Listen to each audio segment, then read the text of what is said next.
जल्द ही आप अपने बैंक डेबिट कार्ड से पीएफ अकाउंट का पैसा भी निकाल सकेंगे।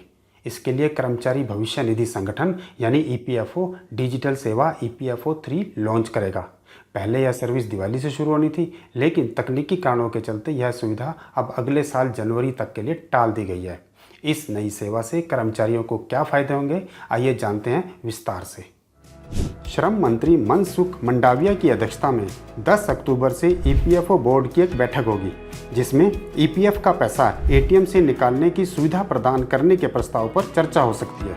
इसके अलावा बैठक में ईपीएफओ का बोर्ड न्यूनतम पेंशन को 1000 रुपये मासिक से बढ़ाकर 1500 या 2500 रुपये तक करने के प्रस्ताव पर विचार कर सकता है, जो कि लंबे समय से ट्रेड यूनियन की मांग रही है। ईपीएफओ 3.0 लॉन्च होने से देश भर के 8 करोड़ से अधिक कर्मचारियों को फायदा होगा।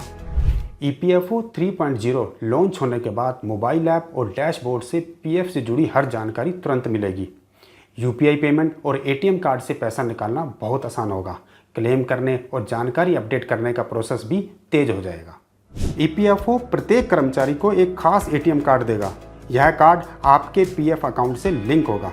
इसका इस्तेमाल करके आप किसी भी एटीएम मशीन से सीधे अपने पीएफ का पैसा निकाल पाएंगे।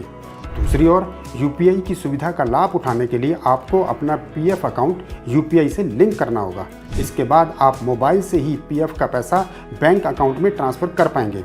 इमरजेंसी में बैंक या लंबी प्रक्रियाओं के चलते पैसे का इंतजार भी खत्म हो जाएगा। अब सवाल ये भी उठ रहा है कि पीएफ के पैसे पर हमें कितना टैक्स देना होगा। अगर किसी कर्मचारी ने किसी कंपनी में 5 साल तक काम किया है और उसके बाद पीएफ निकालता है तो कोई इनकम टैक्स नहीं देना होगा। ध्यान रहे, ये 5 साल एक ही कंपनी में होना जरूरी नहीं है।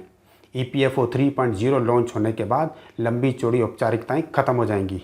आपको हमारी जानकारी कैसी लगी, कमेंट करके जरूर बताएं और देखते रहें दैनिक ट्रिब्यून।